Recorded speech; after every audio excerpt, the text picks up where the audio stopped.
Hello বন্ধুরা, আমি সৌরভ এবং আমার YouTube channel Sourav tips and ট্রিক্সের পক্ষ থেকে আপনাদের সবাইকে স্বাগত জানাই।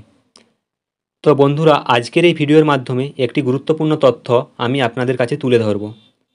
তো বন্ধুরা, আপনারা তো সবাই জানেন যে কয়েকদিন আগে একটি নিম্নচাপ শুরু হয়েছিল এবং তার প্রভাবে টানা কয়েকদিন বৃষ্টি হয়েছিল, যার ফলে বন্যার সৃষ্টি হয়, যেখানে ধানের জমি থেকে শুরু করে বিভিন্ন ফসলের জমি ও ঘরবাড়ি ইত্যাদি ডুবে যায় এবং প্রচুর পরিমাণে ক্ষয়ক্ষতি হয়। তো এই বন্যায় যাদের চাষের ক্ষয়ক্ষতি হয়েছে তাদেরকে সরকার থেকে ক্ষতিপূরণ দেওয়া হবে। এই বিষয়ে একটি গুরুত্বপূর্ণ আপডেট এসেছে। এই ভিডিওর মাধ্যমে সেই বিষয়টি আজ আমি আপনাদের সামনে তুলে ধরব। দেখুন সেই প্রতিবেদনে কি বলা হয়েছে।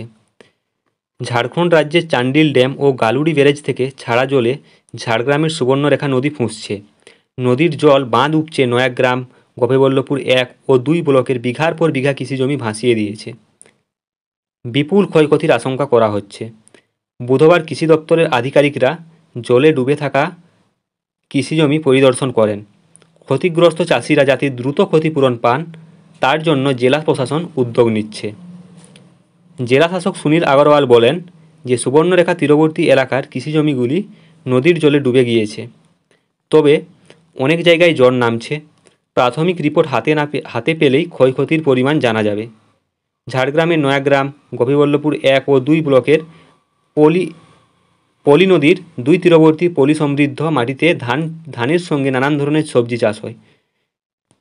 জমিতে এবারেও ধানের চারা লাগানো হয়েছিল। অনেক জমির এই ধান পেকে গিয়েছিল। নিম্নচাপের জেরে গত শুক্রবার থেকে ঝাড়গ্রামেও প্রবল বৃষ্টিপাত হয়েছে।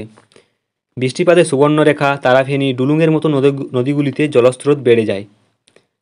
ঝাড়খণ্ডে চান্ডিল ড্যাম ও গালুডি ব্যারেজ থেকে জল ছাড়াই পরিস্থিতি আরও খারাপ হয়েছে। নদীর জল উপচে ছোট খাল দিয়ে ঢুকে নয়াগ্রাম, গোপীবল্লভপুর 1 ও 2 ব্লকের বিস্তীর্ণ কৃষিজমি ডুবে গিয়েছে।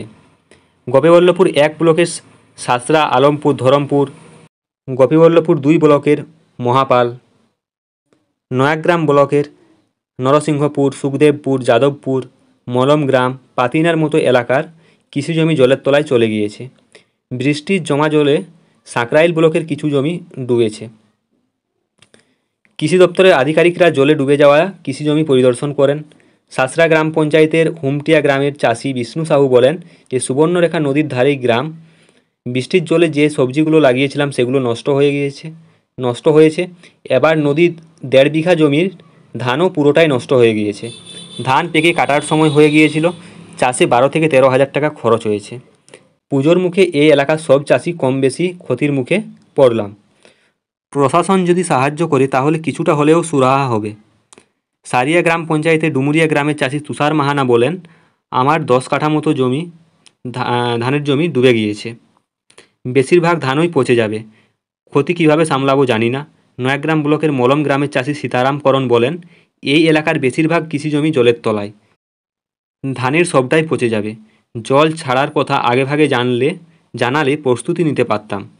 ঝাড়গ্রাম জেলা তৃণমূলের সভাপতি দুলাল মুর্মু বলেন, নয়াগ্রাম ব্লকের বিস্তীর্ণ কৃষিজমি জলের তলায় চলে গিয়েছে। নৌকা করে ওই দিন মলম, পাতিনা এলাকাগুলোতে পরিদর্শন করেছি। ক্ষতিগ্রস্ত চাষিদের সঙ্গে কথা বলেছি। চাষিরা যাতে দ্রুত ক্ষতিপূরণ পান সেটা দেখা হবে। জেলার কৃষি আধিকারিক অজয় শর্মা বলেন, দপ্তরের আধিকারিকরা ওই দিন নয়াগ্রাম, গোপীবল্লভপুর 1 ও 2 ব্লকের জলে ডুবে যাওয়া কৃষিজমি এলাকার পরিদর্শন করেছেন। কাল পরশুর মধ্যে প্রাথমিক ক্ষয়ক্ষতির রিপোর্ট পাওয়া যাবে। ক্ষতিগ্রস্ত চাষিদের ক্ষতিপূরণ দেওয়া হবে। তো বন্ধুরা, দেখলেন সবাই প্রতিবেদনটি।